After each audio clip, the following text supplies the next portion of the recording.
Hello. Welcome, welcome, welcome. How's everyone doing? Happy Monday. Hey Kit, hey Lynette, hey Jason. Can y'all hear and see me okay? Can y'all see the Humblewood stuff and DnD Beyond and everything? Hey Sundew, hi Sunshiny. How's everyone doing? Were you guys able to hear a little bit of music? I have like very quiet music playing in the background. Just like a little bit, just a little bit. Hey Derek, how you doing? Hey everyone, how's it going? Everything looks good, thank you. You can hear music? Awesome. Character creation. Shall we make a secret evil character? I mean, the DM is here right now.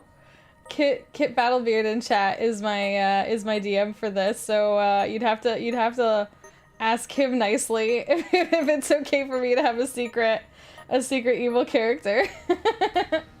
How's everyone doing? Your brain's dribbling out your ears, but you have cake. Oh, cake helps. Cake helps with ear dribbles, I feel like. I hope it helps you anyway. I get you. Today has been a pretty Monday for me too. I hope everyone's Mondays weren't too Monday. What's new and exciting? What's everyone's feeling? It's Monday. How was everyone's weekend?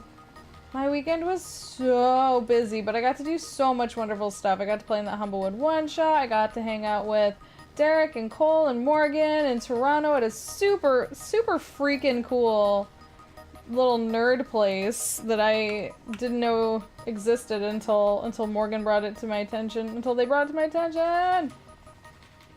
You know my weekend? Well, I know one thing I only know one thing you did this weekend. Derek, I only know what you did yesterday. I only know what happened between the hours of like 5 p.m. to 9 p.m. Sunday. You did, yeah, you also played D&D. Fair enough. Take me there. I know, when you come.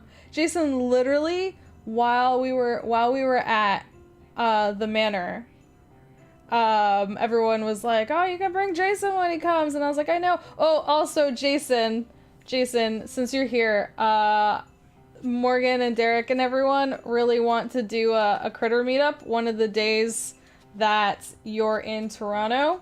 So just letting you know right now, if it's not too much of a problem, we might do I was just gonna run that by Jason. We might do a little critter meetup while you're here, if that's okay. Just like a short little one, I guess. I don't know. We'll see how it goes. We'll see if you're cool with it. Especially because you'll have a hotel in Toronto, so maybe I'll just, because there might be cosplay, so maybe if you don't mind, you'll let me change into my bow costume in your room, if that's okay. Hey Jim, how's it going? Happy Monday. How are you? How's everyone doing? What's going on? Hey Morgan, I just checked with Jason and I could totally join for the critter meetup. The TCAF critter meetup, if that's cool with everyone. I'm just doing a quick tweet, unless someone else wants to tweet it out for me. If anyone wants to tweet out that we're gonna build a burb, that we're gonna work on D&D Humblewood character creation, and I absolutely love input on these. I love when you guys help me define a character and build a character.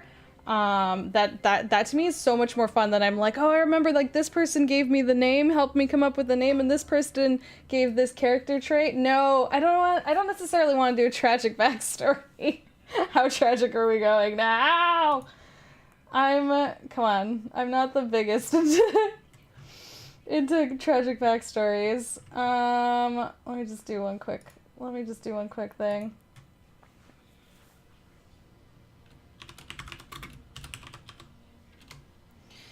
So how is everyone here today? How is everyone's Monday? How is everyone's weekend? How's everyone doing? I heart your faces. Thanks for hanging out. Does anyone here not know what Humblewood is yet? Do we need to do a little like rundown of what Humblewood is? Let me know, cause we'll do that.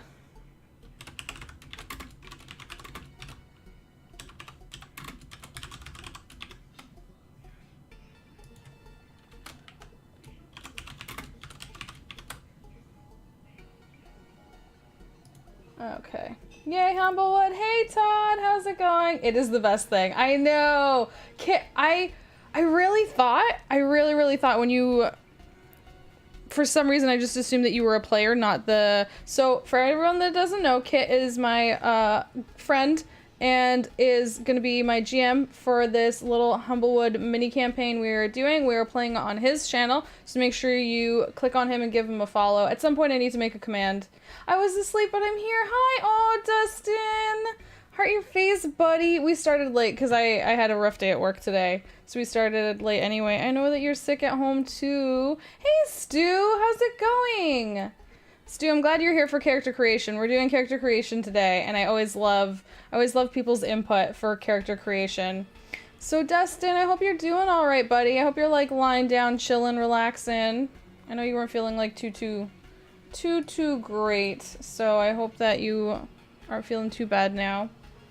But yeah, we're gonna work on this Humblewood character, and like I was saying, it is Kit. My good friend Kit is running this game, so click on his name and follow his channel. We're gonna be doing it Tuesday evenings at 8 p.m. EST. Come hang out. You may be upgrading to the big one. Oh, nice. Yeah, for sure. Oh, and Kit, what I was saying, I was surprised you weren't a player, because I'm shocked that you're not playing the Fox people. I'm shocked that you're not playing a Fox people. Although I would not be surprised if we start into the game, it's just all Fox people. Kit, you should show off your adorable fox emotes, by the way. Kit has adorable fox emotes. Hi, Dustin. I hope you're feeling better soon, too. Hi, Stu. How was the rest of your game? I had to leave right at the end. Did you actually end up doing all those murders? As I left, you were doing many, many murders. You had just removed some limbs from some of your players, which is pretty vicious in my opinion. But yeah, I was trying to like leave work, so I missed just the end, but I hope the rest of your game went well and everyone's good and you didn't do too many murders. Nobody died yet. Nobody died yet. Oh my gosh. Okay. You been maxing and relaxing? Shooting some b-ball? I hope not that last part. Since we're doing burbs, why not create the Canadian National Burb, the Whiskey Jack? I'll tell you the concept I have so far, guys, and then you can help me build from there. Let me sip this tea. It just cooled down to like the perfect temperature where it's still like warm but not burning your mouth, and it's delicious. Listen, we're gonna have a chill evening. If y'all want to go grab your drinks, go grab yourself a tea right now. Get a nice cozy blanket. Cuddle up. Let's all hang out. Y'all have your own games up, your own notepads out, your own whatever things you need to do, and let's just chill and chat. I think that's the best thing to do. Let's all hang out. I know this mug, Dustin gave me this, for anyone that didn't see it, Dustin gave me this mug, and it's huge, and it's a replica of the mugs from Gilmore Girls.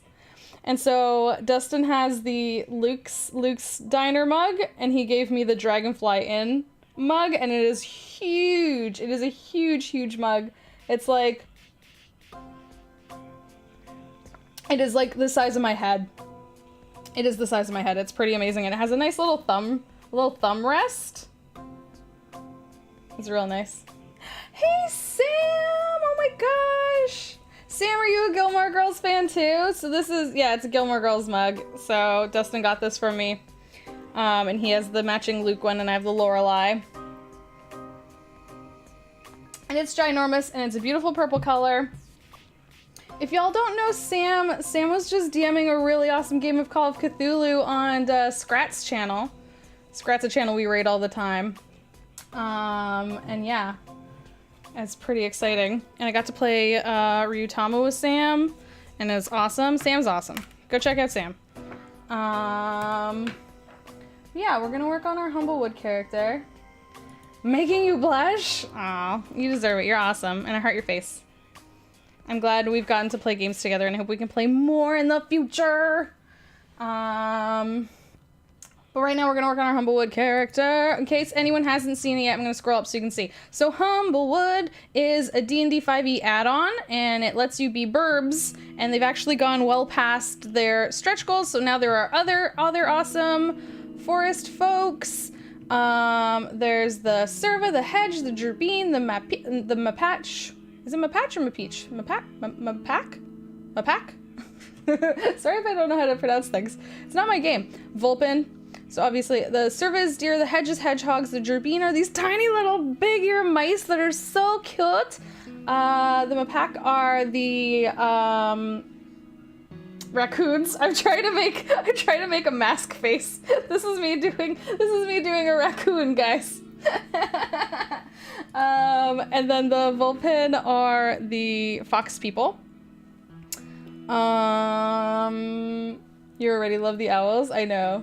Thank you for liking my raccoon face. I appreciate it. So let me tell you what my plan is. So I got to play a Serva. If you missed it, I will be highlighting it and putting it up on the YouTubes, and I'll tweet that out when I do. But this weekend, Jordan, who's one of the people that helped produce the game, our good friend, Made of Cartoons, ran a little one-shot, a little Humblewood one-shot. I got to be a deer people. My good friend Matt got to be a tiny little burrowing owl who was just a big grump that wanted to fight everyone. We had the wonderful Slayer who was a hedgehog witch. She was so cute, like a little granny that could kick your butt. And we had a little Gerbine bard, and it was so much fun. It was such a fun game. In case you missed it, check it out. And so, but this one is on Kit's channel. Kit is running us like a good 4-session mini-series. And I'm gonna be a burb this time because I felt bad playing Humblewood, which started off as the whole point was it was a burb game and I wasn't being a burb. I was like, oh, I should probably be a burb. So let's make a burb. My premise is we already had a few sort of squishier folks, I think. So I was like, you know what I'm gonna do? I'm gonna be a Barbarian because I've never played a Barbarian personally. So I was like, I'm gonna be a Barbarian. Hey Meg, how are you doing? Happy Monday, how are you? I hope you are doing well, lovely. We're gonna just smash, yes, we're gonna make a Barbarian. I'm glad you guys like my dumb joke. That's the whole premise of the character so far. No, not really. So I want to be not the biggest, like, because I imagine you could go, because there's some big burbs in Humblewood, but I want to go somewhat smaller, and one of the most vicious burbs, please just keep saying Barbarian. One of the most vicious burbs around here is the red-winged blackbird.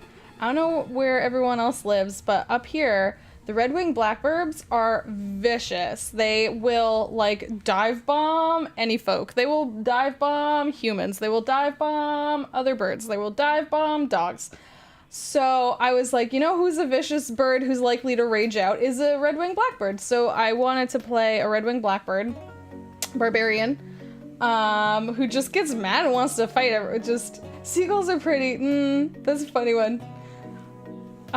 Seagulls would be funny too, but they'd just be like, mine. You've seen one take on a dock rat and win. Wow. You might have purchased 2 more wigs. Oh my gosh, that's so awesome. One for Lilith and one for Bright Queen. That's so exciting. That's so exciting. I want to see you do Bright Queen. I want to see you do beautiful, beautiful Bright Queen. What about those Australian burbs they have for the whole season? Well, but see, I wanted to do one relative to me, because originally I was like, can I do a, like, tiny little, like, what's a Canadian bird? Because I wanted to do, like, something Canadian, and I was like, I could do, like, a little chickadee. Those are really cute, but they're not angry. So that's why I went to red-wing blackbirds. I want to see a peacock that just yells vicious mockery. It just screams, a goose. Yeah, so let's look at the different burbs. So the races of the woods, there's Corvum. It's hard to say whether the Corvum are distrusted because they behave the way they do, or they behave the way they do because they're distrusted. The reputation of the Corvum in the Birdfolk Society is nothing short of villainous, and they're regularly cast as antagonists. So I think the Corvum are the, like, blackbirds and ravens and things like that. So I think we might be a Corvum. Granted, blue jays. Yeah, but you don't see a lot of blue jays. I love blue jays. I really, really do. And they are special to my heart because they are a symbol of Toronto, actually. Tiny little raptors. Aw. Yeah, but I'm not gonna go with the... guys, Chickens are mean and stupid. Chickens aren't always mean. Haven't you seen all the like cute little gifs of like people hugging chickens? Chickens can be friends. I mean, all animals and burbs have the capacity to be vicious. Just in my experience, red-winged blackbirds are like, they're always chickens will fuck up. Well, think about it this way. All burbs are also kind of dinosaurs. Because I remember at first when I was talking to Jordan about Humblewood like a while back, and he was like, you could modify any bird into being Humblewood. I was like, really? Can I, Jordan? Can I be an emu? Because emus are basically dinosaurs. Can I just be an emu? Because then you're just allowing dinosaurs in your game. I'm telling you this right now. There's a mockingbird that nests in the tree. And they dive bomb? Yeah, so exactly. I think red-winged blackbirds are of a similar kind as, like, mockingbirds and, what was that other one? I saw someone else say another one. Starlings. They're pretty vicious that will, like, just dive bomb anyone, no matter their size.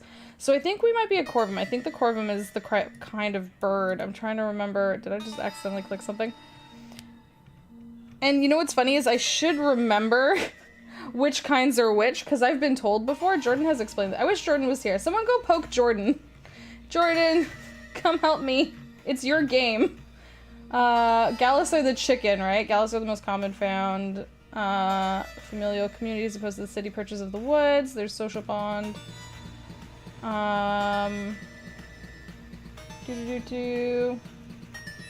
Your mom nest in the shingles, and the next day they dropped rocks on her head. Oh no! Oh my gosh, that's vicious. Burbs are very, like, a lot of burbs, like friggin' ravens. Ravens are so frickin' smart. Like, they use tools. They solve puzzles. I would not want to mess with like an angry raven. They're too smart. Did you none of the bird folk? So I think the Gallus are like the chicken and pheasant type birds. Luma are the pigeons. I remember that. Luma are a race polar opposite when it comes to society. They're often shunned for their egocentric eccentricities. I don't know why I jumped the other way. Fledgling Luma approach social situations with hesitation until a time when society labels them outcasts or notable figures. Some ravens have 3 eyes. Wait, what? Corvum is the crow, Gallus is the chicken, Luma is the pigeon, Stig is the owl, and Raptor is like an eagle. Okay. So yeah, I think we're a corv. Based on the bird I want to do, I think we're a corvum. Thank you, Kit. Heart your face. Thank you, Kit. You're the best. You're the best. I appreciate you. Oh, Raptor.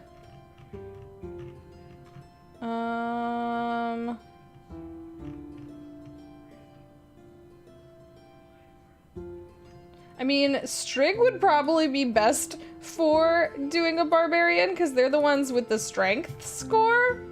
But I think if we're going based on the kind of bird we are, I think we're a corvum.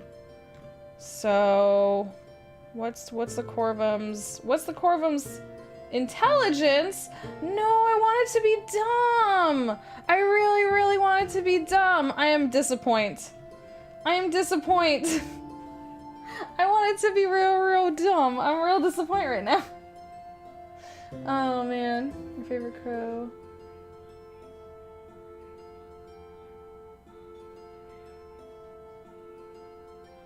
What? Some dude, that's intense. If you do dumb stat wisdom, you can still be dumb? Nah, but I want it to be like street smart, but like dumb, you know? That's fine. Whatever. Whatever.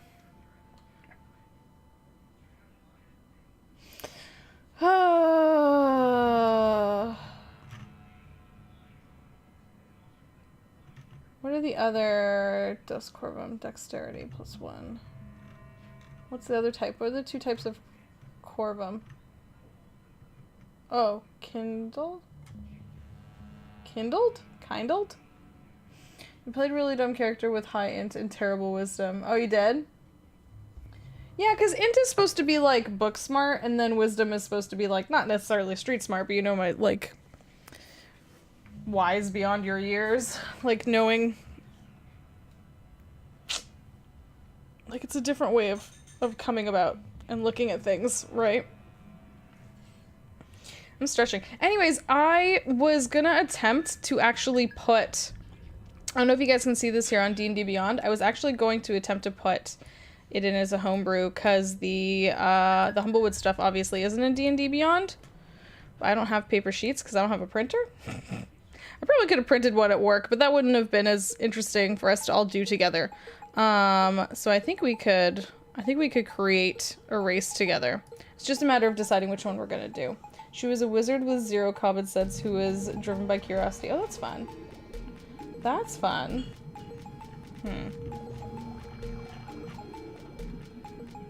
Your intelligence is knowing a tomato is a fruit. Wisdom is knowing not to put it in a fruit salad. I mega love that. I love that. I remember, like, that's a good one. Okay, so I guess let's do a Corvum. I think that's, I just think that's our bird type, even though I'm really disappointed, because, like, I'm like, stat-wise, it sucks. It sucks. It's not the one, it's not the one I want for this.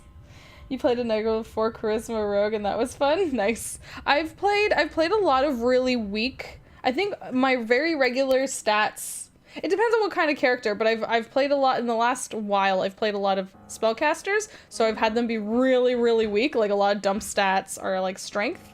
And then often charisma. I'll often go like low charisma. I'll often go like negative 2 or 3 modifiers to strength and or charisma. Ah! Whoop whoop. TERR. Less than 3, less than 3, less than 3.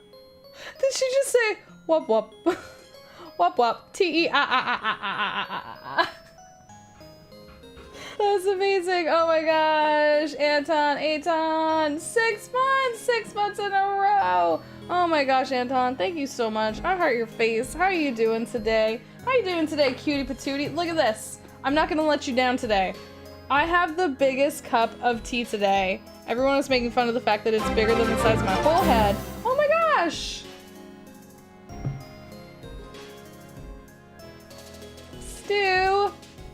Stu, thank you so much for 6 months in a row. Thank you both for 6 months in a row. I am so happy to have you here. I appreciate all y'all so much.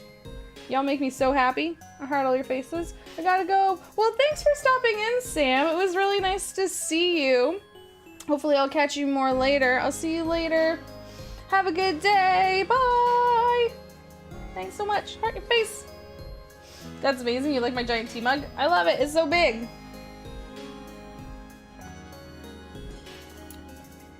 But thanks so much for being here 6 months in a row, Stu and Anton. I heart your faces, and I hope you enjoy our butts. I hope you enjoy your butts. We actually have a bunch of emotes now, so you have lots of emotes to choose from, but particularly the butts. The butts are most important. Always butts. Hey Johnny, how's it going? We're just starting up the Birb builder. I was saying how we're gonna use DnD Beyond. It's gonna be my first time attempting to try one of the homebrew. All the butts, right? It's always time for all the butts. All the adorable little deer butts. We're doing a Barbarian.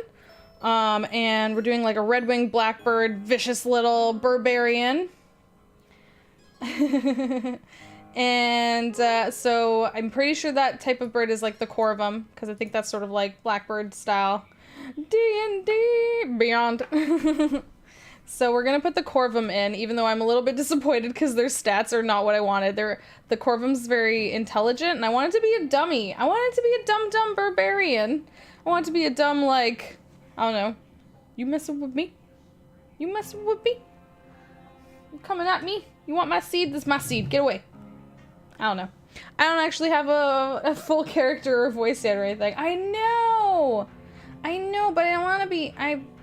It's the kind of bird I am. If I wanted to go with strength for a Barbarian, I'd have to go with like an owl. I don't want to be an owl. I want to be a vicious little red-winged blackbird.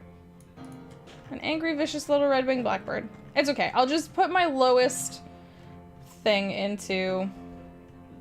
It's okay. We're gonna roll for stats, and we're doing it anyway. Exactly, we're doing it anyway. Sometimes you just want to do a character to do a character. It doesn't have to be perfect. Sometimes you don't have to min-max. Sometimes it's fun to min-max, sometimes it's fun to do the opposite of min-maxing, you know? Just for funsies, let's do it. Let's do it. Let's homebrew. We're gonna create a race. This is my first time doing this. I don't know what's gonna happen. Let's see what we're doing. Create a race. Use an existing race as in a template. Nah. Create from scratch.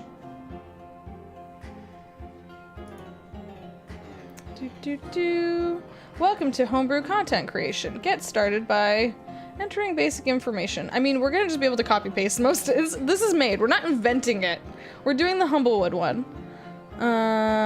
Let's see. Upon creation, the race will be visible to you privately, and then you can share it if you want. Okay. Well, it's not ours to share, so we're not gonna share it. Enter the race name. Corvum. Yay for Catarl C and Catarl V. Oh, no, I'm gonna rewrite it because I don't want it all. I don't want it all in caps. Oh, man. Version? Size? Medium? I assume? Who did the art for Humblewood? So pretty. They have a mix of people doing the art for Humblewood. There's a bunch of different people. So, like... It'll say in the book who did what, and also when they tweet it out, they often let the artists tweet their art first, so you might notice that. Sometimes they'll retweet the artists or a link to the artists, but there's been a few different artists. Also, we do have this handy dandy, in case anyone missed it. I think we have a Humblewood command in chat. At any point, you're like, hey, what was that game that Jess is working from again? And how can I back it on Kickstarter? You can just put !Humblewood in the chat and check it out. Boom. More artists to follow? Yeah, there's lots of good ones. Okay, so let's see. Let's read through this really quick. We read that first part. For personal gain, it is widely believed that Corvum only look out for themselves. Sometimes this presents as flexible morals, and in others it simply means they follow a personal code instead of subscribing to general law. Either way, Corvum are a crafty race, and they usually get what they want. One way or the other. Corvum are typically found in positions with a modicum of power, such as advisors, politicians. The stigma they face usually prevents them from attaining too prominent a position in birdfolk society, but the Corvum are adept at working behind the scenes, spreading their influence subtly and to great effect. Ooh. Forgot to ask him last stream. Oh, if they're planning a beaver race? I don't think this round. Probably not for this round of stuff, Sundu. I know they are like... They've done so much and they've already... I think they're kind of maxed out for races at this point. I think they did what, 5 birds and 5 humblefolk? So I think they're like good for the moment. Hey, Kate! Hi, Kate, how are you? I miss you. Kate, come here and give me hugs. I miss you so much. Come here. I miss you and I want Kate hugs. Come here. I hurt your face. I love you so much.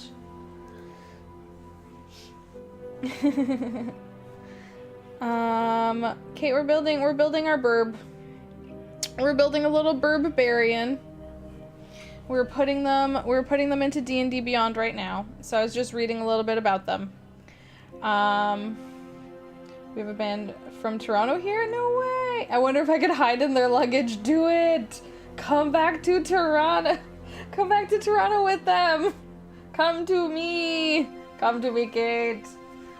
Come to me, my love! Curl up in the drum case. Do it. Do it. Do it. Come to me. Okay, let's see. Too smart. Corvum are accepted, sometimes begrudgingly, to be amongst the smartest of bird folk. No, I don't want to be smart. Dang it. They are keen observers and often trade in information in the way others trade goods. They are hungry for knowledge and leverage it to further their goals whenever possible. Their undeniable skill in matters of logistics and planning make them valuable to councils and powerful individuals alike. So Corvum traits. Ability score, increase your intelligence by 2. That's not what I wanted. Age. Corvum live slightly shorter lives than other bird folk, around 70 years. They reach adulthood around 18 years. Corvum alignment tend to put themselves above others, but they still value order and rules. They towards lawful and neutral alignments. Size. Corvum cut an imposing figure, usually standing between 6 and 7 feet tall, encompassing a variety of different builds. Your size is medium, yeah. That makes sense. I know most of the Humblewood stuff is still medium because they're kind of like adjusting it. Hey Anton, what's up? What's up, Anton? Why am I worried right now? Why am I worried right now? Anton? What's happening?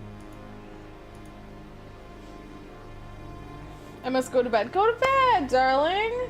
Get some rest. I hurt your face, Anton. Go get some rest. Thank you for being here. Thank you for the 6-month sub in a row. I hurt your face, darling. I hope you get lots and lots of rest. Thank you for being here. Thanks for all the love and the tea and the butts. Get some rest. Go to sleep. I'll see you later. Walking speed, 30. Speed burrowing? I'm not familiar. I didn't know there was a burrowing. You can just have an inherent burrowing speed? Is there a burrowing owl subrace that has that? Because if there isn't, there should be. Glide. Using your feathered arms, you can slow your fall and glide short distances. When falling, you can use your reaction to spread your arms, stiffen your wing feathers, and slow your descent. While doing so, you continue to fall gently at a speed of 60 feet per round, taking no fall damage when you land. So basically, it's like feather fall. If you would fall at least 10 feet in this way, you may fly up to your movement speed in any direction. Oh, so you can kind of like swoop? That's cool. You just donated to it. Oh, that's awesome. Johnny, that makes me so happy. I really hope... I think everything in it is going to be a lot of fun. We already got to play a one-shot of it yesterday, and it was just a ton of fun.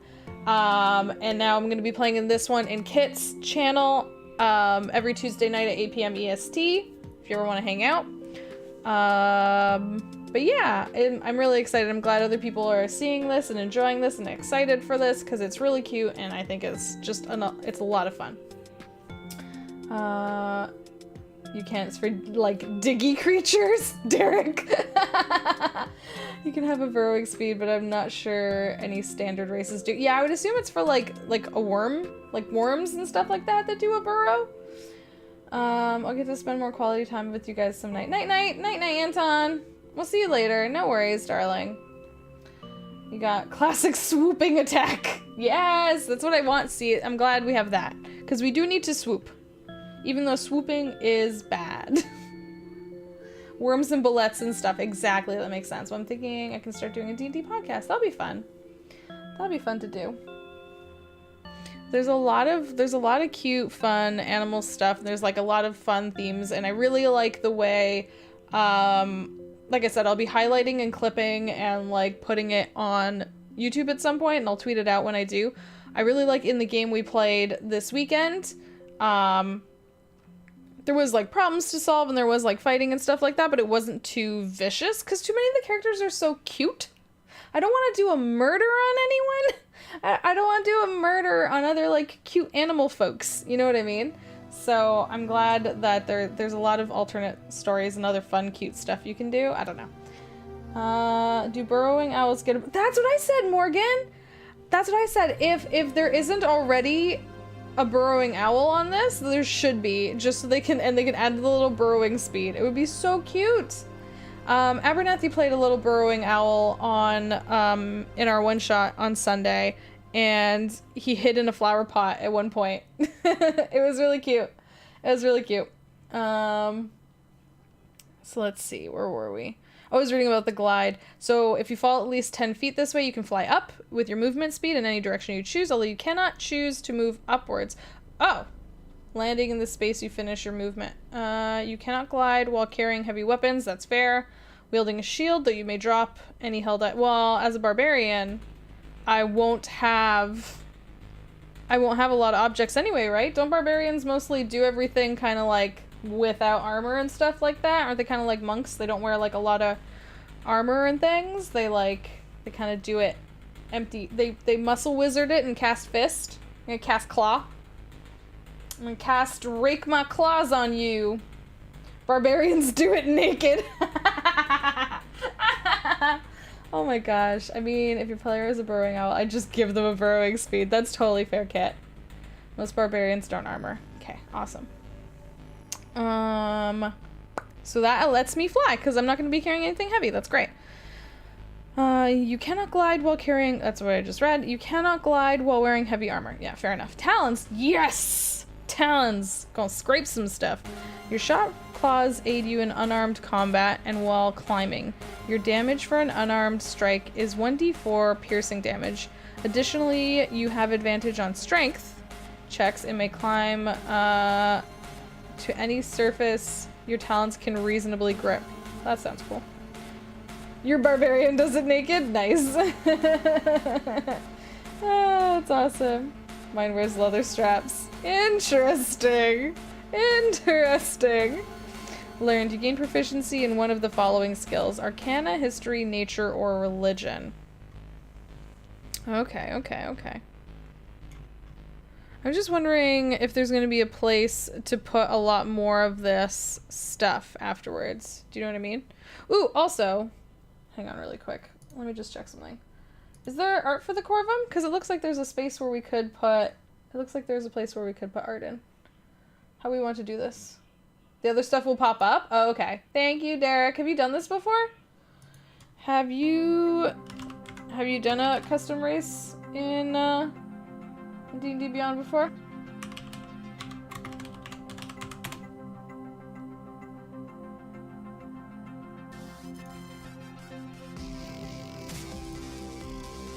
Okay. So this is the Corvum.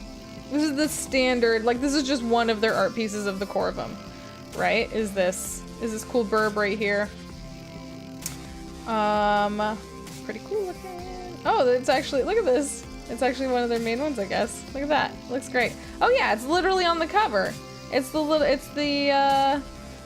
Corvum and the little Strig. The little Strig is so cute though. Little Strig, so cute. There's a picture of the Corvum on the Kickstarter page. Yeah, exactly. Yours has a leather loincloth and all of her tattoos, and that's about it. That's awesome. That's great. Okay, let's see. So yeah, this is the Luma. So the Lumas are like pigeons. The Strig is like the little owls. Well, whatever kind of owl you want, I guess. Oh, there's the Gallus. So that's...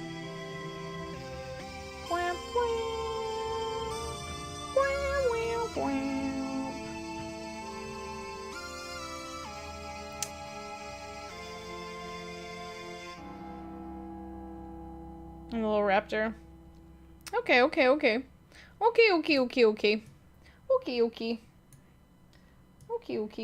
Okay, so let's see.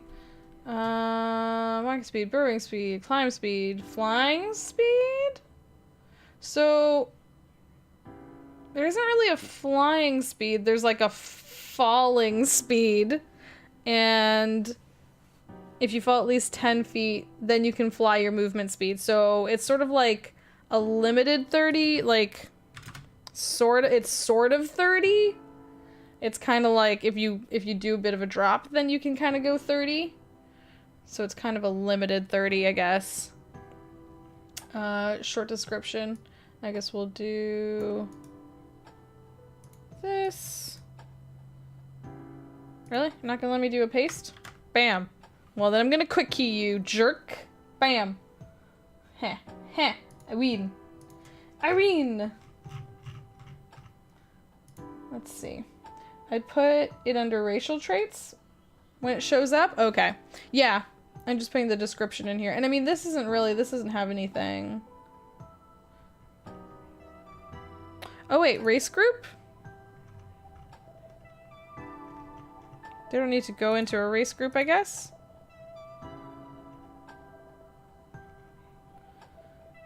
Because they're kind of their own thing, right? Racial trait introduction? You gotta hit the make button first. Okie dokie dokie dokie dokie. Yeah, I'm just wondering which of these elements, like short description, I assume that's the first little chunk. We have these basics in here. Oh, we do need some sort of a little, wait, what? How come that one was a racial trait introduction? What do you mean? What counts as, guys, what counts as enter the introductory sentence describing the racial traits and race? Is that the one I posted up here? Maybe it is. Maybe it is this one. Because this one's not required, short description. I guess that's like the overall thing. Boop, boop, boop. Just put Crowburb. It's just for you. Okay. We're doing it as a red wing black burb. Mr. Matthew Plays, thanks for the pounce. Welcome on in. We are bilbing. I'm so obsessed with saying bird cutely as like burb that I'm just like extra being everything. Everything's bop, bop, bop, bop. We're being a Barbarian. We're making a little Barbarian burb. A vicious little red-winged black burb Barbarian. But we're putting the race in. It's from Humblewood. We're building a burb. I'm glad someone here knows. Yeah, I'm glad someone here. Me too. I'm really glad that someone was willing to give some help here. Is for a personal game? You're familiar with Humblewood? Oh, are you one of the creators? Am I like embarrassing myself right now? Fair enough.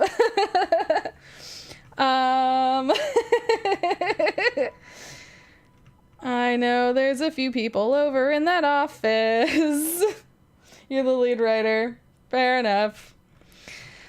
Well, hi. It's nice to meet you. I'm Jess. I'm friends with Jordan. Jordan actually just ran a Humblewood one-shot on my channel yesterday, in which I played a Serva cleric of the community, which was awesome, by the way. So this time we're going, I felt bad not making a bird out of Humblewood. You were so brave you couldn't watch. Well, I'm gonna clip it down. I'm going to highlight it and clip out all the blank space, and then I'll put it up on YouTube, and I'll post the link, and I'll tell Jordan to let you know. But yeah, now we're gonna make a Birbarian. And I was disappointed because I want to do a red-winged blackbird because I think they're like pretty vicious. There's something I could imagine being a barbarian, since they seem to like get angry and attack very easily. But that seems to fall in the race of Corvum. In fact, were you the one that Jordan talked to about this? Because I was asking Jordan. I was like, Jordan, what would a red-winged blackbird fall under? And he said, I asked someone in the office, and they said it's the Corvum. So we're doing a Corvum, and I'm just a little disappointed that I can't be as stupid as I wanted, because they're intelligent. I'm like, dang it, I want it to be really dumb. But it's okay, we'll work it out. We'll probably have low wisdom, high intelligence, I guess, or we'll make it work. We'll make it work. So I'm just trying to figure out now how to put a custom race into DnD Beyond. So we have the little short description, and then I guess I might just take the... Which one do I want? What's another short description I can put in? Hit your head. You fell out of a tree too many times. I love it. You saw a bunch of red-winged blackbirds a couple weeks ago. Were they nice to you? Were they friendly? Not all barbarians are dumb. I know, I get that. I totally love playing characters against the grain usually. But I wanted to get to be dumb. I play a lot of smart characters. I play a lot of casters. I play a lot of like people who have to be smart. And I was like, finally, I get to be dumb. And then I was like, no, I don't. I don't get to be dumb. This sucks. But yeah, so I mean, we're playing a race that's not, it's not min-maxing at all because we're playing it for the fun of like the flavor, which is how I usually like to build characters anyway. Because if we were gonna go min-maxy, we would play a Strig, or was it a Raptor? It was a Strig. The Strigs are the strength ones. So we're gonna go Corvum. For just a general thing, I'm gonna put, I believe Corvum will only look out for themselves. It doesn't need to be perfect. I'm not sharing this with the world. I'm not. I'm gonna put this in here for personal gain. So there's a little bit of description in each. We're being little redwing blackbird. Redwing blackbird. Can I do slash? Raven folk? Does that make sense? So we're saying kind of the Corvum fall along the line of like blackbirds and raven folk.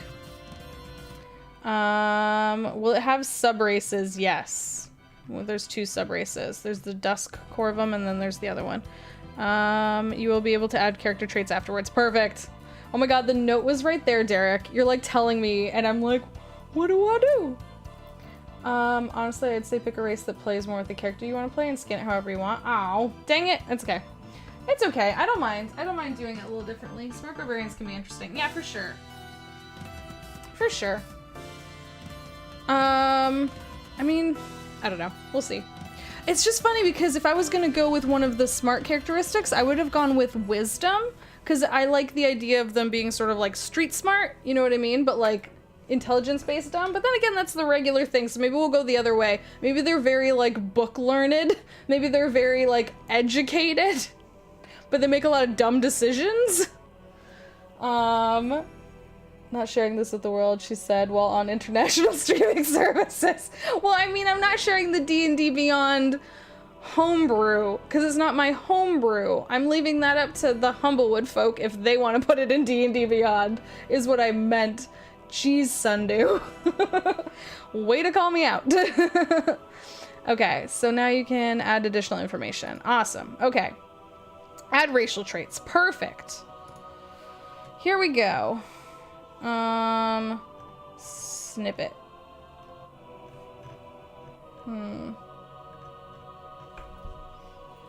Int plays into history and religion, right? So maybe they're not smart, but just educated about certain topics. Ooh, I like that. That's fun. That is a fun way to put it. The Barbarian. I've read War and Peace, not enough war. You're looking for green dresses, amazing. Me. Oh, do it, Kate. Kate, I still really like the idea of you cosplaying the Bright Queen. I think you would be so, so beautiful.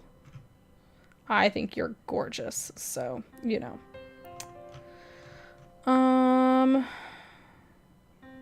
Oops, what did I do? I went back too far? Remove from collection. No.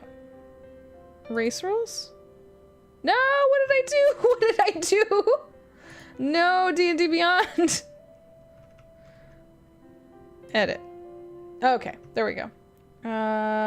Racial traits, subrace.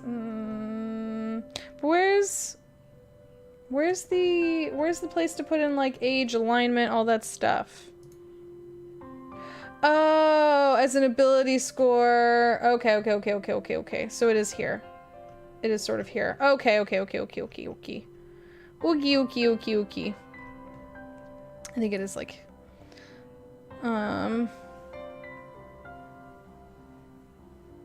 I always get distracted thinking about Kate. She gorge. I heart her face. Ability score increase. So our ability score increase is our intelligence. So we're just gonna do boop. Increase by 2. It's gonna do a lot of copy pasting. But then we'll have the sheet, so it's totally fine. Is there, I wonder if there's a way to like put in, what's it called? Meta information so that it actually allows you to add a +2 to your character sheet. Sorry, I had to hiccup. Hide and builder, character level, where options known? A comma separates the list of characteristics like, oh, so this happens at level 3, level 5, level 7. Okay. Well, we're learning about how to put a custom race into D&D Beyond, y'alls. We're learning about that. Metadata? Well, I mean, like, there's another name for it. When you do something in Roll20, you can build... you can build a button. You can build it so that, like, it automatically, when you click this button, it rolls 2d4, and that's the thing. I can't remember what it's called. Yeah, you'll be able to build it all in. Okay. I'm trusting you guys. Do. Save. I guess we'll just start doing... Oh, you can just keep going? How interesting. Okay, D&D Beyond. Okay, D&D Beyond. Alright. Alright.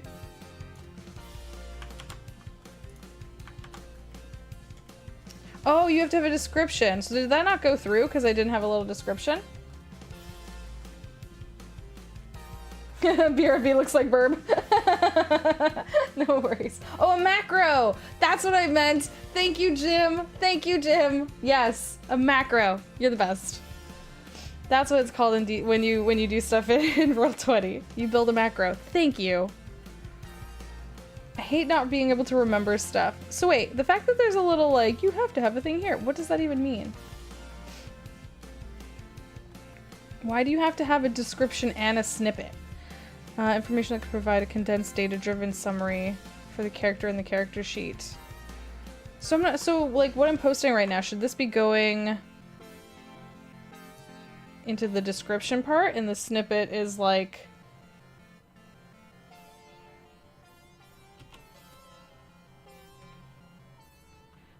typical 70 years? That's how we write typical on our blueprint drawings at work. TYP. Typical.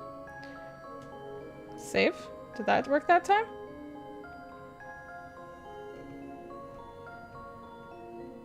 Oh, look at that! And then you can add options and modifiers. Hey, hey, hey, look at that! Okay, it's kind of... Okay. Okay. Here, great. It's great that now, like, it's unfolding and I'm like, oh, there it is. There's the thing.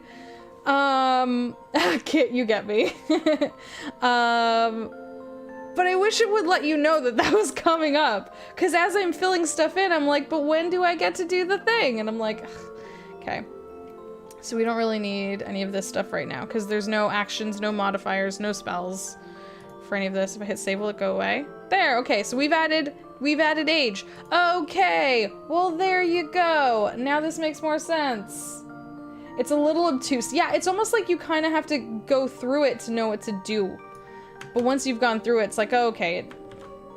Because I could tell, like, it does say, like, you have to put your ability modifier in here. All right, cool, no problem. But then I'm like, but where do I pick which part? Like, what? And then what about when there's more to it? What about when there's, like, stats involved? Or, like, you know what I mean? You know what I mean? It's okay. Now, you guys get to watch me fail so that you know what to do in the future. And feel free to yell at me and help me out, because we're all in this together. This is our burb. But mostly my burb, but also our burb. They want you to put the description in first, yeah. You have to describe object before you can add features. That's fine, but let me know that that's coming. Like, let me know. I'm gonna do int +2. Right? Right? Save. So now we have this. We have our ability modifier, and now it's like options. You can add... Okay, modifiers. Haha! Ho-ho! Ho-ho! Modifier type. Oh god, what?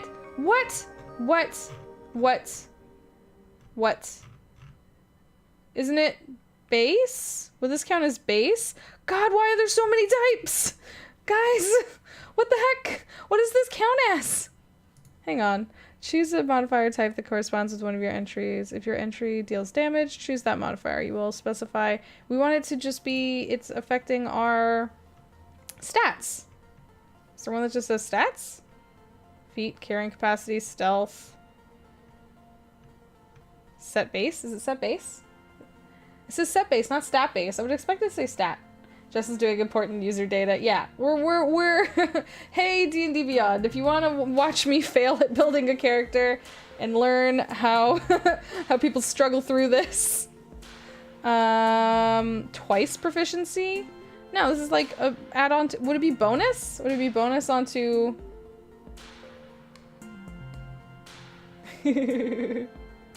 set base? Sounds like you start with a strength of 12. There doesn't, yeah, there is a lot of overhead. I'm gonna assume it's, no. Ability score, I'm looking for stats. Stats. There's so much junk, and this list is so long, and I wish that you could like pull it out further, cause it's so, gosh, it's a lot.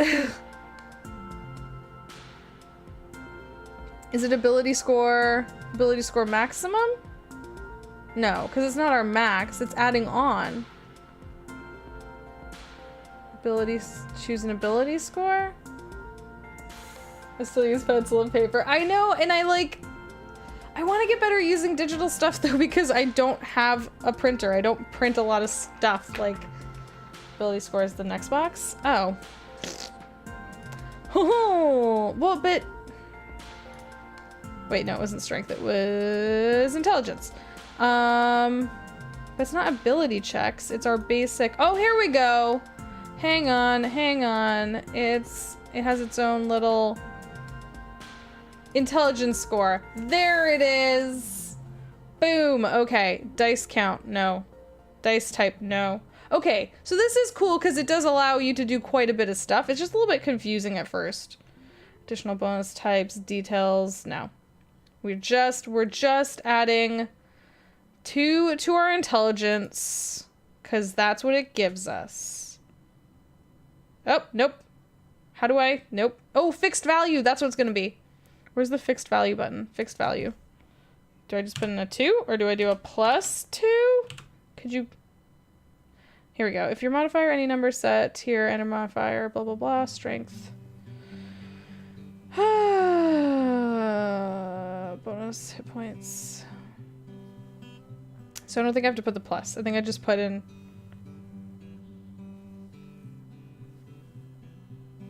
I think I just put in the 2. Save. Yeah. There we go. I think that worked, right? Woohoo!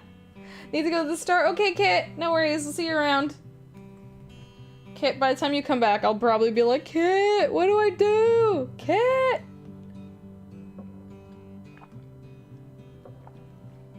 Takes a lot of understanding to be able to get into it. Yeah! But I think it's worth it in the long run. I think it's a bit of an investment of time, but then, you know, it's like worth it to do it, right? They do need a tutorial for this. This is quite a bit of stuff. It would be nice if they had like a short little, you had a similar experience as Roll20. It's just a lot of fun. Exactly. Once you start doing it though, it's very handy to have. So I feel the same way about DnD Beyond. DnD Beyond, it's a very cool service. It's so cool that there's so much information available online. You know what I mean? You can like, and then it's really cool to be able to grab things from the different like story elements and just pull them around. It is cool to be able to build any of the races and classes that already exist. It's just very hard, clearly, to put a homebrew in. They have not made that easy.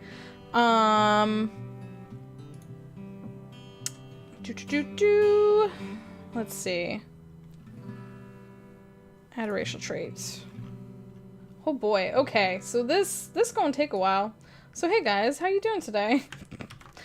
How's everyone doing? How was everyone's Monday? Did anyone get up to anything really fun and exciting? Corvum tend to put themselves above others. Okay, yeah, so we're gonna put I think the snippet is specifically just this. Lawful neutral. Copy. Paste. Save. You bought more games, what'd you buy? You're still Veth dress shopping? That's great. Or better pop-ups to help, that would be good. That would be good. Like pop-ups that like give you little hints and things. A little, what was the paperclip's name? A little clippy. The Witcher trilogy was on sale. Oh, that's fun. my understanding is a lot of people, even if they didn't find 1 and 2 very approachable, because I think I played a little bit of 2, and 3 was streamlined so that it was more easy to, like, it was a little more approachable to play, is my understanding. Your Monday was not fun or exciting, but it wasn't terrible, so I call that a win. Yes, if your Monday was not terrible, I generally say that's a win. Post office first thing in the morning is bananas. Really? I would assume going in the morning would be the best time. I guess a lot of people are trying to get things in first thing in the morning. I see you trying to homebrew. What? Oh, I just realized that there's stuff in the way for you guys. Hang on, I might move stuff really quick. I don't want stuff to be in the way for you guys. This way you can see more. Gonna move this down into the corner. Maybe then you can see what's happening. Bum bum bum. Bada bum bum bum bum. There, maybe now you can see more of what's on the screen. I helped with my own stream. Haha.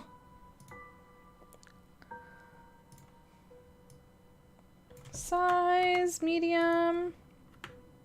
I liked when we were playing our little Humblewood one shot, and I was the deer, the serva. And the server is supposed to be quite tall, like 7 feet. And I thought I was going to be the tallest one there. But then Jordan, like, was like, you see this Corvum guard who's also, like, 7 feet tall. And I was like, what? Dang. Big burbs. Those be big burbs. Them's some big burbs. Oh, I probably should have put medium. The important fact is medium. Not 6 to 7 feet tall. That's irrelevant, depending on what you're doing. Speed. I feel like speed is something that we actually have to have info for. Bum, ba-dum, bum. The first one was under $2. Nice. Everyone was there and everyone had complicated problems. So you know if you'll be able to save this and share it with others. I think you can. It gives you the option. It starts off private, but then you can make it accessible. That's not something I would do, because it's your content. But for example, I know my friend Jake, who is playing the Gerbine in our little one-shot, he did this. He's the one that I was like, hey Jake, how did you do that? And he was like, you just go into like homebrew and then go into race. And I was like, okay, that seems easy enough. No, it's not. But yeah, he custom built the Gerbine, and because I was the one, because I have a DM's level of DnD Beyond, I made a little campaign for us, and so now anyone in that campaign, in our little Humblewood campaign, can see the Gerbine, but no one outside of our campaign can see the Gerbine. The same will go for my Corvum. If I put it into a campaign, anyone in that campaign will be able to see it, but it won't be general public knowledge until you so choose to put it as such. You have a homebrew race pulled up for your questions? I adore you, Derek. Thank you so much. I heart your face. Your base walking speed is 30. Boop. We're gonna do 30. That's the important part. Save. And then, is there a there's not a modifier. Proficiency. Do you have to put... Oh, there is, I guess. Hey, Labrat, how's it going? How you doing? Happy Monday. How you doing? We're building a Corvum. We are building a Humblewood Corvum, which are like the Raven / Blackbird people. And they're gonna be a Barbarian. No worries. Is it okay if I call you Matthew? Is there a name you prefer? We have so many Matts in this chat. We often have 3 at a time. So if there's something, or if you just want Mr. Matthew, let me know. I was trying and just laying here listening to your voice. I hurt your face. Dustin, I know you're not feeling well, so just lie down. Go to sleep. Let my soothing voice send you back to sleep.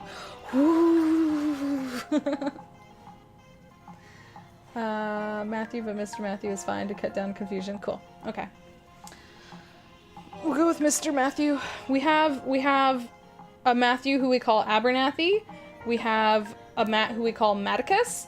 We have a Matt who we call Mr. Dr. Tuck, because his partner is a doctor, so he has to get called by his partner's name. We've decided. So he's Mr. Dr. Tuck. And now I guess you are Mr. Matthew. In all fairness, the homebrew race was made for a possible campaign that died. Oh, interesting. So is that something you were actually homebrewing, Derek? Were you homebrewing that one? Is there something for options? Like, where would we do snippet, prerequisite race? No, we don't need anything like that. I assume it's in modifiers. We're gonna look at modifiers. Is speed in the modifiers? Set base, stacking bonus, feat, set, sense, damage, advantage, resistance, vulnerability. I feel like, because speed is something that comes into play, like it comes up on your character sheet, so there has to be a place to put it. Sorry. Please excuse my hiccups. Set base? Oh. Weird. Bonus? Ooh, ooh, ooh. Found it. Speed. But it doesn't have an ability score. It's just a fixed value of 30. Boom. We're rocking this. We're rocking this. You love the red wall vibe of this setting? Aw, Lavrat, that's awesome. Yeah, I'm really excited because for a while, like I've been wanting to play Redwall as like an RPG for like the longest time, and I automatically assumed that Mouse Guard would be a really good one for it, and I bought Mouse Guard, and I still really want to play Mouse Guard, but it's not good. It's not ideal. Inherently, in and of itself, at its unmodified level, Mouse Guard is not ideal for Redwall, because in Mouse Guard, the mice are some of the only sentient creatures. The other woodland creatures are kind of still animalistic, whereas if you're playing a Redwall game, you want to have mice, you want to have the badgers, you want to have the otters, you want to have the hares, you want to have, you know what I mean, all the other races that were in Redwall. In Mouse Guard is kind of like, mice are the shit. Rabbits are sometimes the mounts, and weasels are sentient, but they're evil. So, but Mouse Guard, I still really want to play Mouse Guard, because Mouse Guard has a lot of really cute, fun ways of dealing with stuff. I still really hope to give it a shot at some point. If anyone else has played Mouse Guard, feel free to pipe up and tell us about your experiences. Can you start typing in the boxes and it auto completes? In these top ones? No. Oh, yes! Well, damn! Oh, gosh. So, okay. Oh, boy. That's great. No, well, yes! We're learning. We're all doing this together. Oh my gosh, it's great. It's great. Okay. So we have learned a bit. We have learned a bit. Okay, and actually, is there a way to edit? Display order. Control the order with the racial traits. 1. Can I save this? Because the ability score goes first. Damn it, it didn't work. I thought I could move it to the front. Whatever, this is fine. The only two that are in the wrong order are these two, which is fine. So age, ability score, alignment, size, speed, add racial trait. What's next? Glide. So I guess we could probably put this one in as fly speed, right? It's kind of, we'll put the specifics in, but let's see. Use your feathered arms. I really like that this is like explaining a whole heck of a lot. It's like, here's kind of how it works. Glide. So it's kind of, because it's like, if you fall 10 feet, then you can fly your movement speed. Glide doesn't function as always on speed, it's a reaction. Yeah, because, yeah, we were discussing that it sort of describes that you can, So is that the same, the falling 60 feet per round, is that the same as Featherfall? Is Featherfall 60 feet per round? And then says, yeah, if you fall at least 10 feet in this way, you may fly up to your movement speed in any direction you choose, although you cannot choose to move upwards. So that's interesting. So you can, once you fall in a bit, you can kind of glide out. It's not flying, right? Can't remember the specifics on Featherfall. I think Featherfall is slower than that. Okay, interesting. Okie dokie dokie dokie.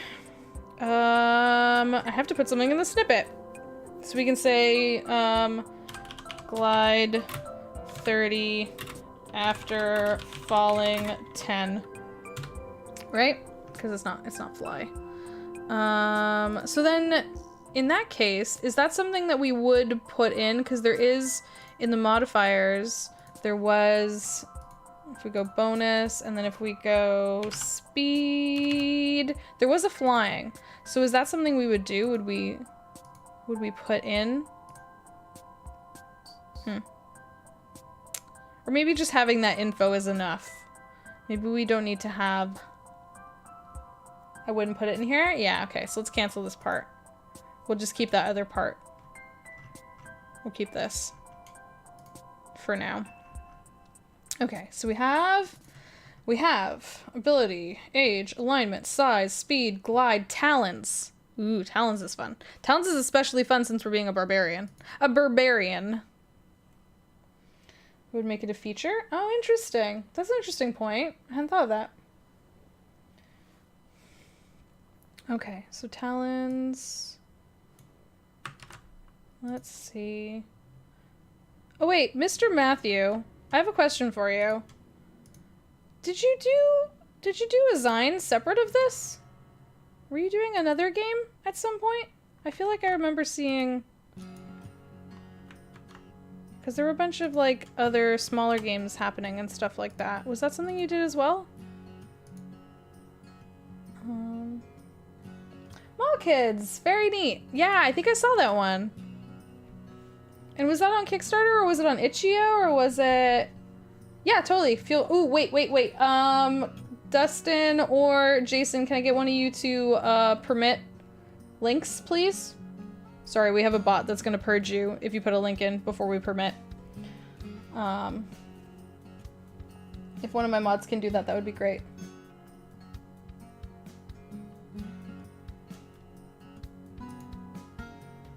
Hey Resklor, we're building a bird character. They're a Corvum, they're from the Humblewood, so that's cool. Okay, so I'm gonna open that in a new tab so that I can see it later. Very, very cool. Mall Kids, an RPG about teens and malls. That sounds fun. That sounds like fun. I've been enjoying playing younger characters a lot more lately. So that's the Kickstarter, has all the info. I'm shipping rewards this week and they're available, Zine and PDF. Oh, very cool. Very, very, very cool. Yep, and we do have our little Humblewood command in here for anyone that hasn't already gone and checked it out. What we're doing right now is from Humblewood. Oh, that's from when we did the one-shot. So we already played a little bit of this. We're going to be playing a little bit more in the upcoming weeks. And right now I'm building an awesome Birbarian from the Humblewood info. If you are interested, go check it out. Give them a follow, give them a like, give them a subscribe, whatever the things are. Support them. Retweet them. Buy their awesome content. What are we gonna do here? 1d4. Oh wait, no, because we can put that elsewhere. That's not where the snippet is. Snippet is unarmed sharp claws. I'm just gonna put sharp claws. Sharp claws. We don't have a name yet. If people want to start thinking of names, please start throwing them out there. We can work on fun stuff, personality, names and things a little bit. If anyone has any ideas, we can totes start chatting about that sort of stuff. So my only thing that I knew I wanted to do was be an angry little red-winged blackbird. Because in my experience, they are vicious and they will sort of get mad and attack anything, no matter their size. Other birds, humans, dogs, which to me is very Barbarian-esque. Just kind of raging out and attacking things. So that's why we're doing a little angry red-winged blackbird.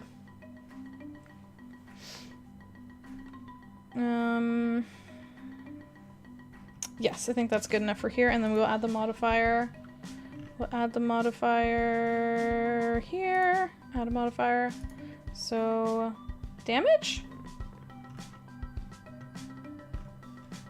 Maybe damage? Is there another? Replace damage type or damage? Let's try damage. Oh, nope, that's not right. Unarmed attacks! Oh, wait! Cool beans! And it was strength, right? You have advantage on strength. Unarmed attacks are still strength, though. Right? 1 d4. Or wait, is this not where we put it? Oh, here! Die type! Look at that! Boom! So cool! So cool! Cool beans! Yosh! Yosh, we're making this work.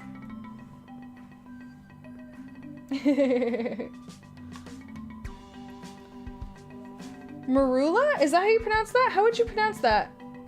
I am interested in that name, actually. I kind of like the sound of that. It sounds neat. Where does that name come from?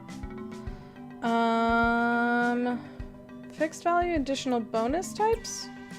It's trying to put in my old address in Nova Scotia.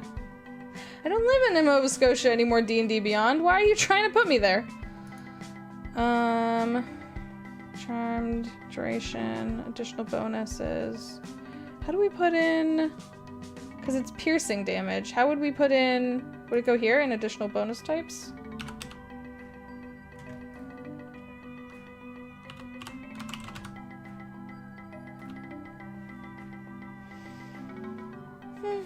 Part of the scientific name for blackbird. Oh, that's very cool. I do like that.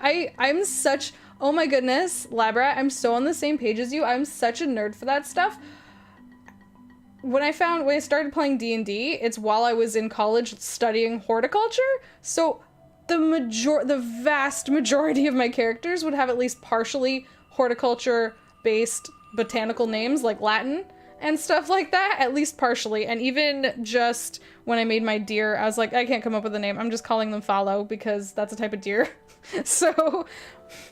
I'm such a nerd for doing stuff like that, and I love it. Why are you not working?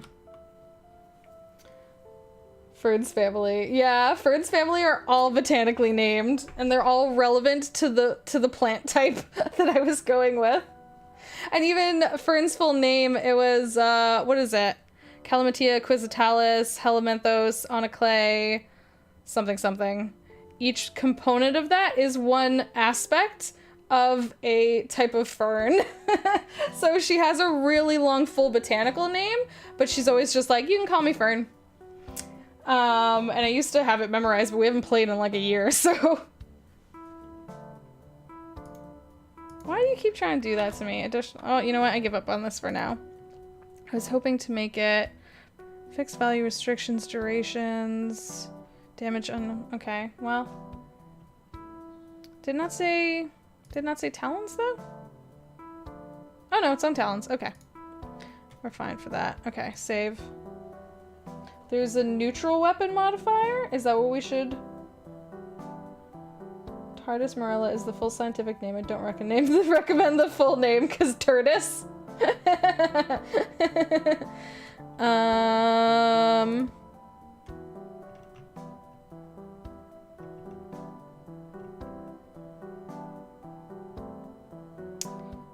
Creature options.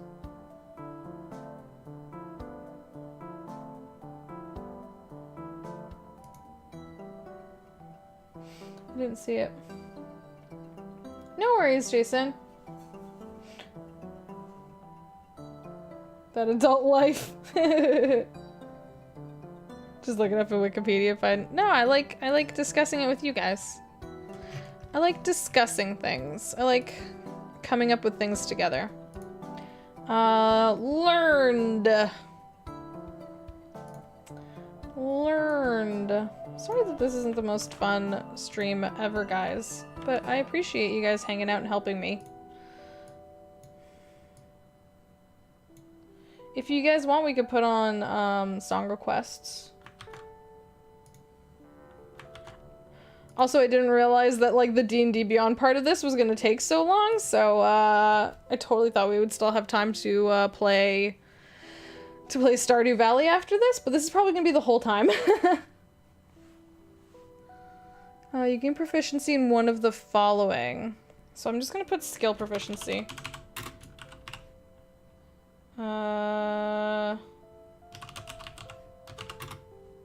Oops, I missed the O. Proficiency, so we can do Arcana, History, Nature, or Religion. Cool beans. I don't think I'm gonna put anything else on there for now.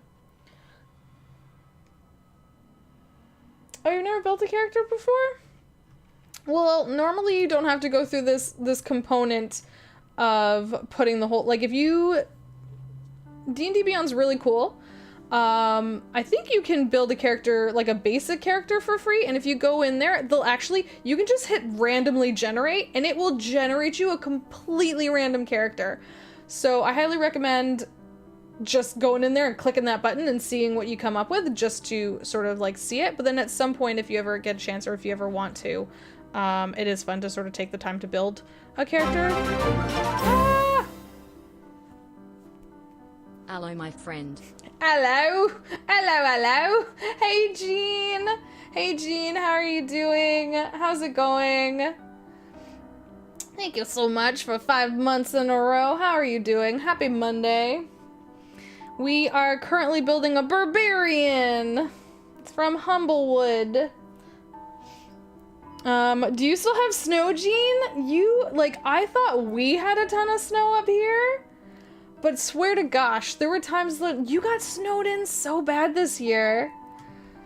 Like, honestly, do you still have snow? It snowed the other day here still, but then it warmed up. It was like positive 10 degrees Celsius a day or two ago, and I was like, gorgeous. And there was like this bright light in the sky, and I was like, what's that? It's so warm. Hadn't seen it in so long. I would just add the D&D Beyond site. You need to get the core books to have the options. Oh, is that what it is? Thank you for clarifying. Thank you for clarifying, Rescler. I had a lot of people think there was no variety because they went to the site. Oh, so there's only like sort of a set, like they give you like one type of fighter, one type of barbarian. They don't show you like all the different like subraces and stuff like that.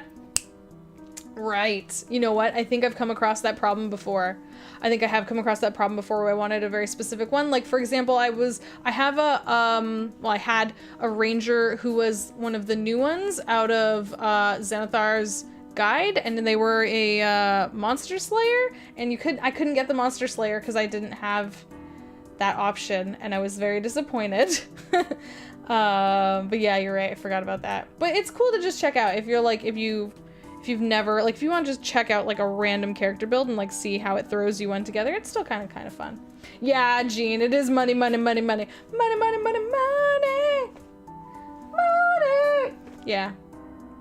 The thing, you know what I think would be really great? I do wish that they had an option whereby you could, I don't know, put in your book receipts, like, cause I have a frickin' stack of D&D books here. You know what I mean? And I wish that I could be like, hey, I have bought these. Can I please use them in D&D Beyond now? That would be a great feature for them to have. You know what I mean? That would be real, real sweet. That's too bad. Rose! Rose, Rose, Rose, Rose, Rose! Hi, cutie patoot! How are you doing? Hey, beautiful!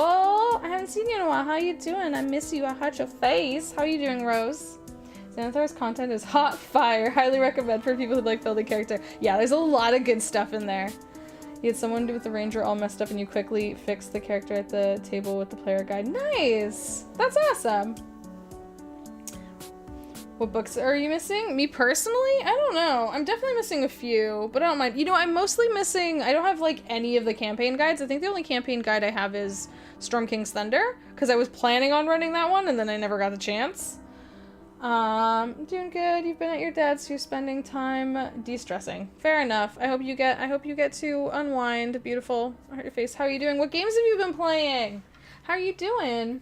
I would just like to see them offer the core player books at least. Yeah, same. I agree. You're right. I concur. You were making good remarks, and I agree. So we did learn, let's do appraising eye. Appraising eye. Copy and paste.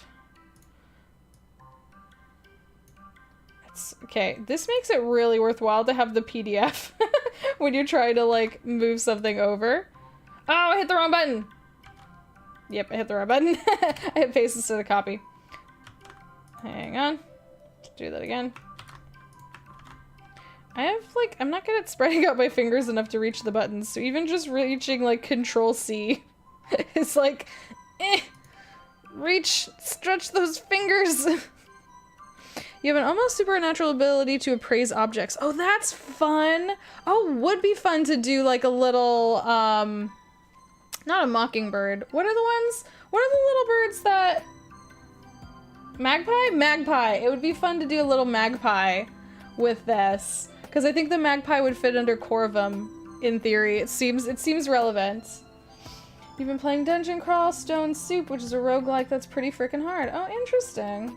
Magpie Birdfolk would be hilarious. I know! Now I want to do that! Now I want to do that! But that's like... That'd be fun to do as like a little thefty rogue. You know what I mean? I think I kind of wanted to do a rogue, but someone had already called rogue for our game, so... I think we had already had like a rogue and like a wizard and like an artificer, so I was like, we need a muscle wizard.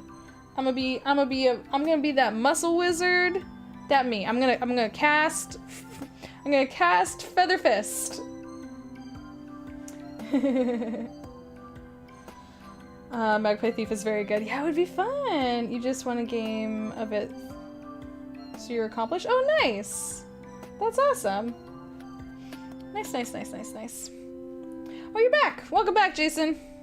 Did you just put your laundry into the laundry? Does your laundry machine sing you songs every time you it finishes? Does it go like boo boo boo? By spending an action examining an object, you can determine any magical properties the item has. Oh, what? That's great! How they might be used or activated, as well as a fair market price. Oh my gosh! I love this! This would be so much fun! I now really want to do a magpie! Oh my gosh! I love this so much. Did everyone ever watch The Secrets of Nim? It's like a really old, like, 80s, I think it's an 80s cartoon movie? And there was the little mouse people, and then like the big bird people, and they're like looking at, oh my gosh, I don't know. Is that just me? I'm imagining that big black bird. I don't remember what his name was. It was such a weird, cute movie. You must complete a long or short rest before you can do it again. Okay, so I'm gonna say item analysis. And I can't spell, so we're always gonna have to check things. You must watch Rockadoodle. Rockadoodle, nice. Did you just say Feather Fist? Yeah. I'm gonna be a Barbarian. I have to cast Fist. Oh look, a squirrel. Wait. What?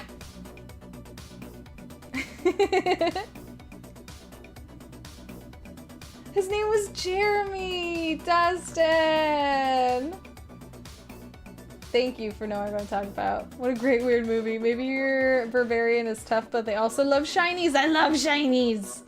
They also take the pretty things they like. I do like that. We'll probably like, especially because they have, now that I'm seeing that they have this ability, that's such a fun little add-on. Like, wanting to collect all the shinies.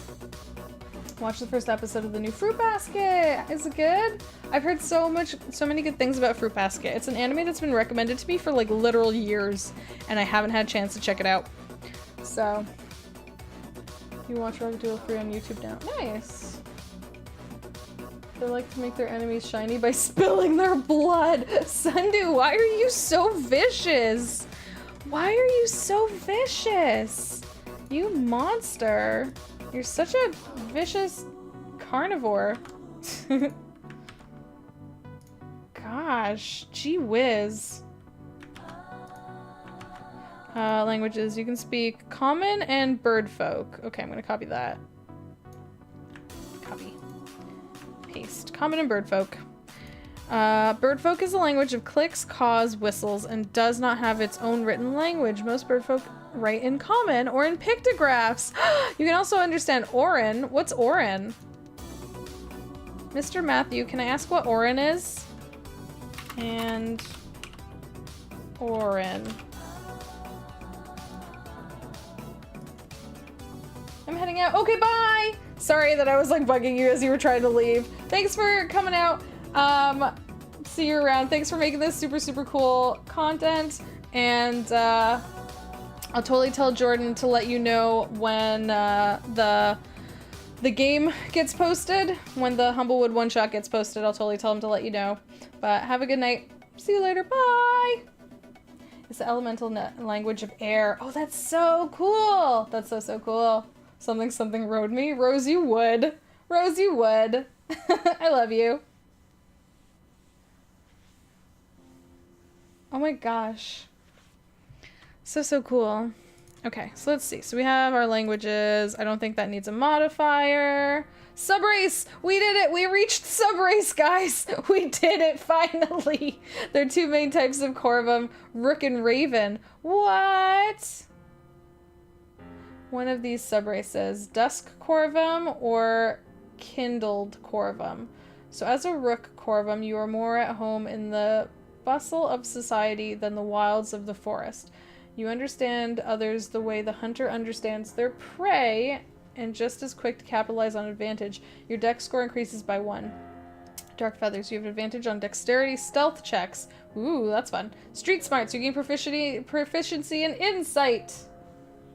Love you too, boo. Wait, there was a Rook and Raven plug? I guess so. It seems that way, doesn't it? What's a Kindled Corvum? As a Kindled Corvum, you know implicitly that you are the smartest person in the room. Knowing how to utilize that to your advantage, along with your deep understanding of motivations, makes you a formidable opponent. Your charisma score increases by 1. Convincing. Kindled tend to have a way with words and are accomplished at saying what people want or need to hear. You have proficiency in either deception or persuasion. Additionally, you have advantage on all charisma checks made to convince someone of your exceptional knowledge on a topic related to the skill provided by your learned trait. Ah, perfect. Sharp Mind, you learn one additional language, gain proficiency in a tool of your choice, and you are able to accurately recall the perfect clarity anything you have seen or heard in the past month. Damn. Is that kind of like, so wait, this is oh my gosh, why am I blanking? This is Caleb. This is Caleb. Isn't Sharp Mind similar to the feat he has? This is like the skill Caleb has. Exactly. Thank you. Dusk would be more useful. Yeah, we're doing Dusk. 100%. 110% we're going Dusk. There's no way we're going Kindled. Because I don't want to be smart and charismatic as a barbarian. That's too much pressure.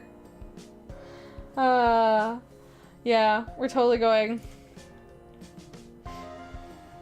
Yeah, so Jean, it would have made sense, because we're doing Barbarian, it would have made sense to go with the Strig, but those are owls, and I really wanted to play something more like a Red-Winged Blackbird or a, now I want to play a magpie, and those fit under Corvum, so I'm trying to be honest to kind of the Humblewood stuff and test it out just the way it is, because I don't mind not min-maxing, just for funsies, you know what I mean? But yeah, we're definitely going Dusk Corvum, at the very least. The Owl from the Secret of Nim! Thank you! Thank you! The Owl from the Secret of Nim is so cool. But then there's also the Jeremy, like Dustin said, was he a raven? What was he? He was obsessed with shinies. Be cute and charismatic and get next to them and then summon punch. Oh my god, I love that. Oh my god. Muscle Wizard casts fist! Okay, let's make our subrace. We're going Dusk. So we're going Dusk Corvum. Boop. I'm not rewriting that out. Fudge it. I know it's in all caps, but fudge it. Sorry, I have hiccups. Please excuse.